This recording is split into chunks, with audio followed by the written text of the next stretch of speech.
I am in the refresh 2023 Toyota Corolla all-wheel drive. Yes, the Corolla can be had in all-wheel drive as a hybrid. This thing is going to be able to get us around 48 miles per gallon. It has more horsepower than before, and Toyota has decreased the MPGs just slightly, and I'll tell you what my MPGs are going to be on this vehicle.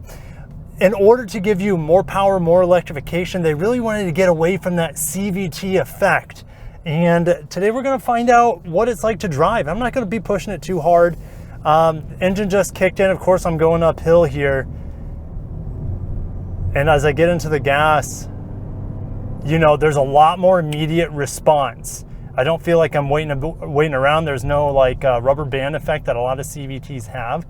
So Toyota doing what they do really well. They do hybrid. Well, and when I said Toyota, the new software kicked in and was listening for me to give it directions. So they have revised the lithium-ion battery pack. They made it lighter and more potent. They've revised the electrical drive motor in here to give it a lot more oomph, a lot more push to it.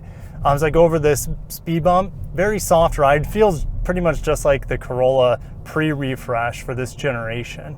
I'm just going to get off the gas and let it be in EV mode as I go down the hills. I get on the brakes. Of course, I have that regen braking system here. And we can kind of see what's going on here through the new touchscreen. This is 8-inch touchscreen. Is standard on the LE, and it is also the same screen you get on the top line XLE. I'm in the LE. I don't know if I mentioned that. There's also the SE grade, which can be had in all-wheel drive as well. And that gives you a more aggressive look to it, sportier seats, and a cool like dual tip exhaust out the back. This one just looks like completely under the radar Corolla, and it's dry. Like I'm still in EV mode, just coasting around here, kind of just doing the speed limit around these roads outside of Nashville.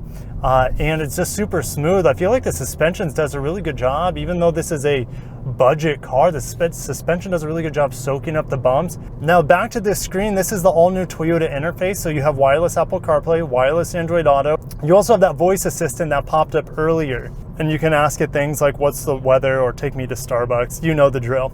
Now the dash here is pretty much the same as the outgoing Corolla, but soft touch all the way around. And this vehicle, guys, comes in cheaper. Can you imagine? Vehicles seem to get more and more expensive, but this LE Corolla comes in cheaper than the outgoing LE Corolla. Now this one's all-wheel drive, so that's going to add a little bit of a premium. If you're just comparing front-wheel drive hybrid Corolla LE to last year's, it's about $1,250 cheaper.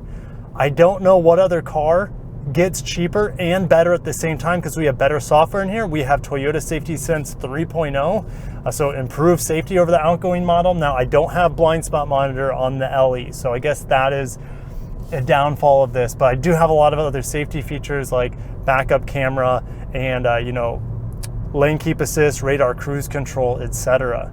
So you get more horsepower, about the same efficiency, better technology, better safety for a less price. What is Toyota smoking? They really want to have that like low $20,000 bracket. I'll put the prices up for you guys for every grade. They really want to have this as like, oh, I don't want to hit this little gray squirrel. Oh, he's tiny. It's a baby squirrel. They want to have this entry-level compact sedan to themselves. And there's a Corolla going this way as well. And there's the new refresh turbo Highlander that I drove earlier as well. This thing is still fun to throw in the turns. You know, it does feel a little soft, but you do have that lightweight character to it, so you don't feel like the vehicle's going to run out of traction or anything like that.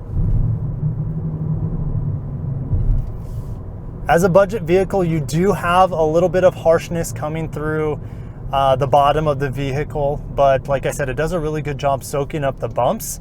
And I guess we'll get into the gas here. It does 0 to 60 a little bit quicker. I'm not going to test that because this vehicle's not about performance. Even though if I push down, there it goes. Like, it's not going to go anywhere quick. It's still slow, but it's just slightly more responsive and slightly more powerful than the outgoing one. And now, if you're in, you know, places that have snow or bad weather, you have that all-wheel drive system without having to sacrifice fuel economy. That's what this all-wheel drive LE is for, and you can also get that all-wheel drive in the SE trim. The XLE is only front-wheel drive, and the reason is Toyota says they don't want to get this vehicle too expensive. They don't want to have it start infringing upon the Corolla Cross all-wheel drive hybrid system, or even the upcoming Prius hybrid system. And those vehicles will be, you know, easier to sell around $30,000 compared to this model. Now, when I drove the pre-refresh Corolla Hybrid, the LE, I was able to get over 60 miles per gallon, low 60s on that vehicle. And so I don't think it's much of a stretch if you know how to drive these vehicles nice and gently. I don't think it's a stretch you could also get 60 miles per gallon even on this all-wheel drive model.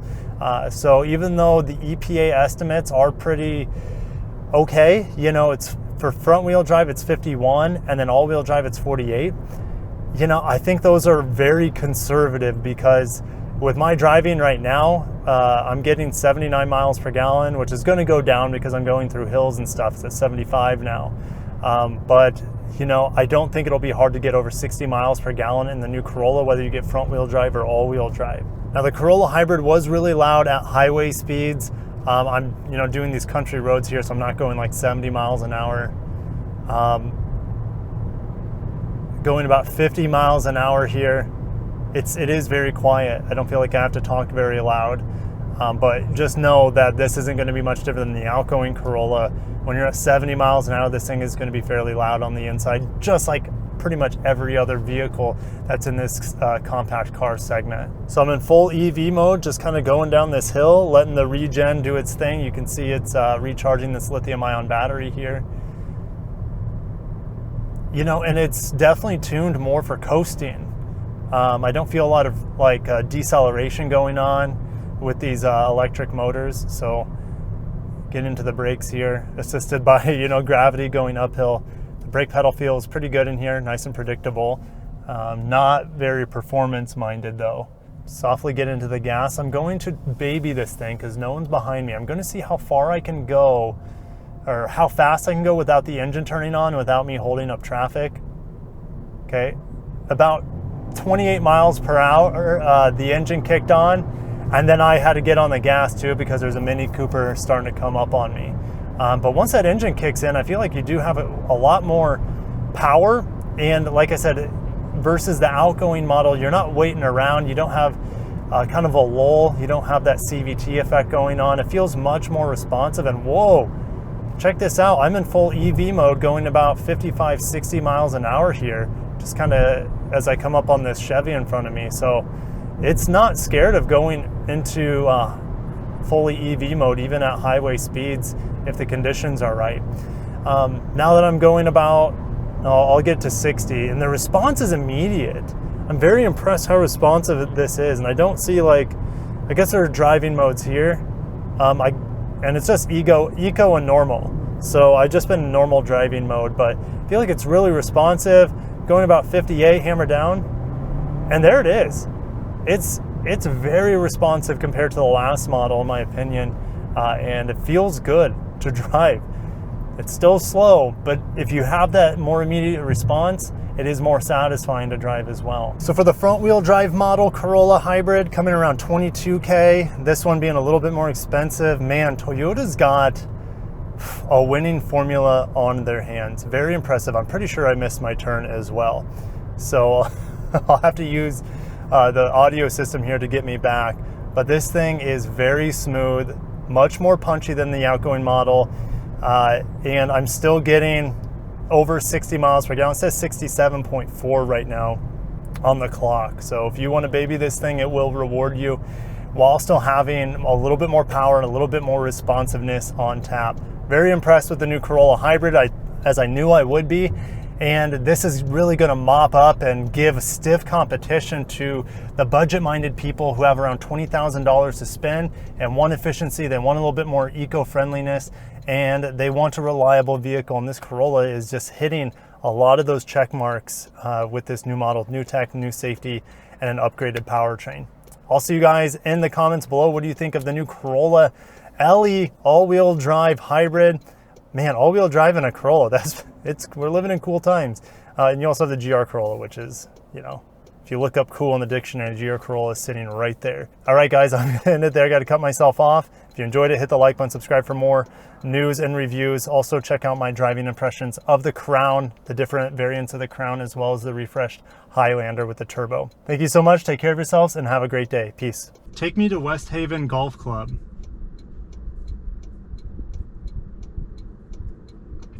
I found 2 results. The first is the Golf Performance Center at West Haven at Golf Club Lane. Would you like...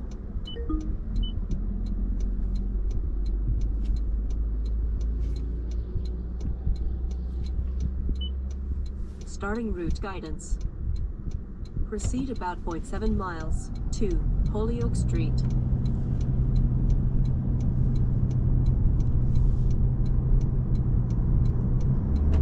In 0.3 miles, turn left onto Old Charlotte Pike East.